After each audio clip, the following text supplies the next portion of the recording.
Siapa di sini yang tiba-tiba suka marah-marah nggak jelas, tapi beberapa menit kemudian tiba-tiba ketawa-ketawa lagi, dan beberapa menit kemudiannya lagi sedih-sedihan lagi ataupun galau-galauan lagi? Mood-nya nggak jelas gitu ya, naik turun gitu ya mood-nya. Ayo ngaku, siapa yang suka banget mood swing?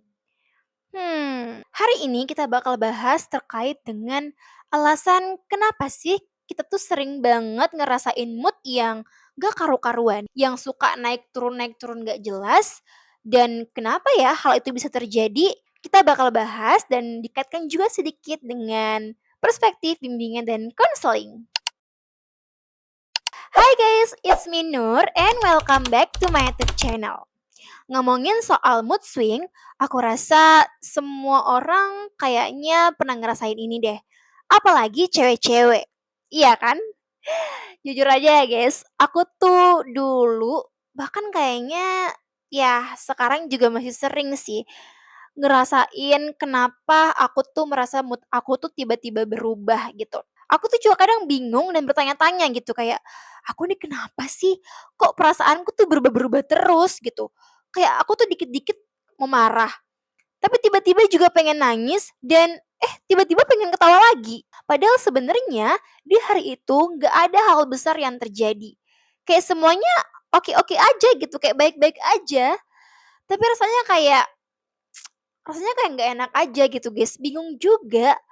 Dan setelah aku cari tahu lebih dalam lewat pembelajaran bimbingan dan konseling, aku baru sadar bahwa itu bisa jadi tanda dari yang disebut disregulasi emosi atau ketidakmampuan dalam mengatur emosi secara konsisten. Ini bukan berarti kita itu bermasalah ya guys. Tapi memang kita sedang dalam fase yang sangat manusiawi, yaitu overwhelmed. Apalagi di masa-masa dewasa sekarang. Tuntutan yang tinggi, ekspektasi-ekspektasi yang besar, apalagi kalau kita nggak punya support system yang selalu ada. Nah, sebelum kita melangkah lebih jauh, coba kita kenalan dulu sama istilah mood swing ini. Jadi, mood swing itu kondisi ketika suasana hati kita berubah-ubah secara cepat.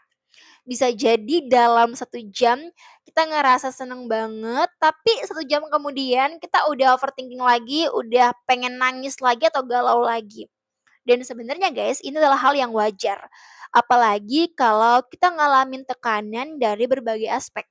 Kayak misalnya ada kuliah, ada terkait dengan keluarga, hubungan sosial, ada tanggung jawab di organisasi, atau bahkan tekanan dari diri kita sendiri. Dan dalam bimbingan dan konseling sendiri, kondisi ini tuh erat banget kaitannya dengan self-regulation atau kemampuan kita meregulasi emosi. Ketika kita belum punya keterampilan untuk mengelola emosi itu dengan secara efektif, maka kita bisa mengalami yang disebut disregulasi emosi.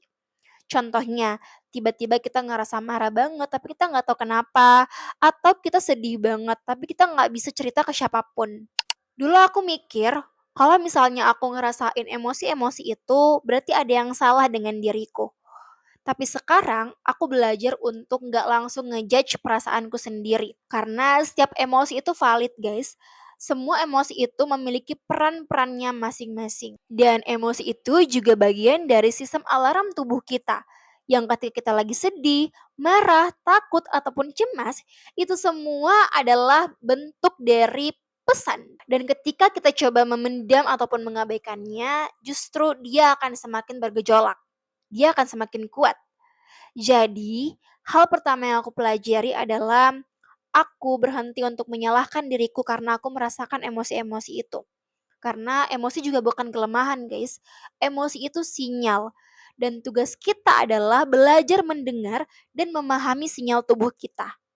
Oke, sekarang kita masuk pada lalu gimana cara kita ngatur emosi kita biar nggak naik turun atau nggak berubah-berubah itu? Atau simpelnya bagaimana cara kita untuk nggak mood swing? Nah, ini yang pelan-pelan aku latih juga sebenarnya sampai sekarang, yang dimana ada beberapa teknik regulasi emosi yang bisa kita pelajari.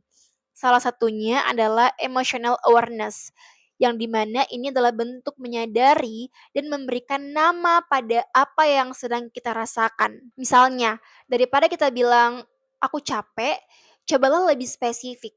Kayak aku capek banget hari ini karena aku melakukan berbagai macam pekerjaan di satu hari itu. Dan aku butuh didengar, aku butuh cerita.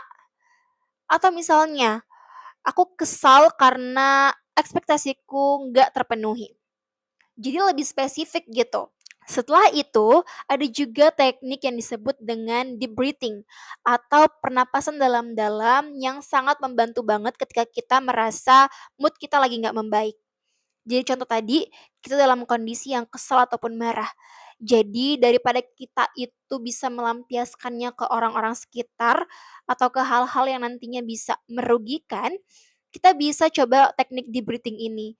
Jadi ketika kita dalam kondisi yang marah ataupun dalam kondisi yang nggak baik-baik, kita bisa coba untuk tarik nafas dalam-dalam, terus hembuskan. Tarik nafas lagi dalam-dalam, 4 hitungan, tahan, lalu hembuskan juga. Walaupun terdengar sepele guys, tapi ini tuh membantu banget buat nenangin sistem saraf kita dan juga perasaan kita. Dan selain itu, hal lain yang bisa membantu adalah dengan coba pahamin dan tanyain ke diri sendiri. Kayak apa sih yang sebenarnya aku rasakan ini dan coba tuangkan itu ke dalam bentuk tulisan ketika emang kamu nggak punya tempat cerita. Tapi kalau kamu punya temen yang bisa kamu ajak untuk diskusi ataupun cerita, cobalah ceritakan kepada dia bahwa hari kamu itu lagi nggak baik-baik. Kayak sekedar menuangkan apa yang kamu rasakan dan didengarkan oleh orang lain guys. Itu adalah bentuk ataupun solusi terbaik juga dalam mengatasi mood swing ini. Nah, selanjutnya adalah bagaimana kita bisa mengenali pola. Kadang mood swing itu muncul karena pola tertentu. Misalnya kurang tidur, terlalu banyak multitasking, lupa makan, atau kita habis interaksi sosial secara intens gitu.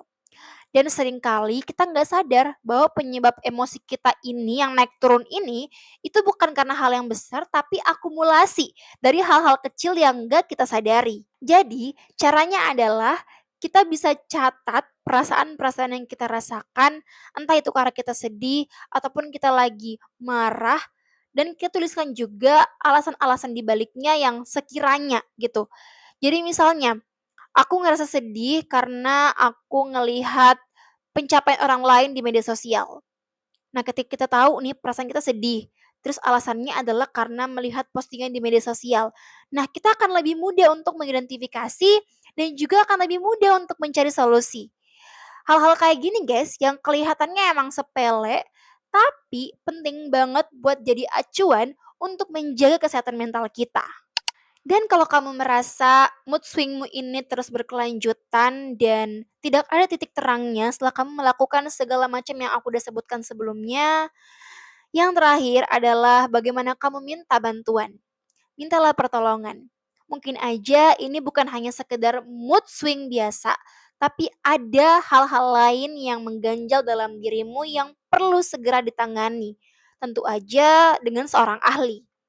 Jadi, kita bisa banget ya datang dan curhat entah itu ke guru BK ataupun ke konselor sekolah, mentor, ke psikolog bahkan, atau bahkan simpelnya ke teman dekat kita lah. Karena aku tuh dulu sering banget ngebiarin hal-hal kecil yang bisa aja ngerusak mental aku secara halus gitu.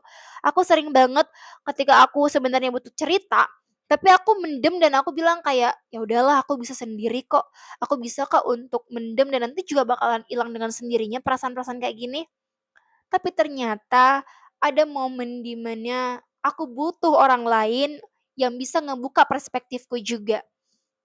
Yang dengan aku didengarkan, aku bisa lebih lega. Karena layaknya gelas yang berisi air yang penuh, kalau terus dituangkan dengan air, ujung-ujungnya pasti bakalan tumpah. Maka dari itu, coba untuk membagikannya kepada gelas lain. Dan percayalah guys, saat kita cerita, sebenarnya ada dua yang disembuhkan.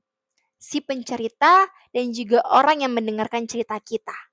So itu tadi cerita dan obrolan dari aku tentang mood swing dan juga emosi yang sering kali naik turun, yang aku rasa kita semua pernah ngerasain itu dan semoga kita bisa sama-sama belajar untuk bisa regulasi emosi ini.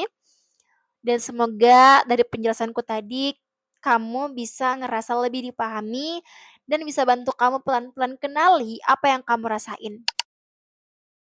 Oke guys, sekian video untuk kali ini. Jangan lupa untuk subscribe, like, dan komen. Kalau teman-teman punya hal yang ingin dibahas di video selanjutnya atau yang ingin diceritain, boleh banget juga untuk tulis di kolom komentar atau DM aku di Instagram di @nurwines. Oke?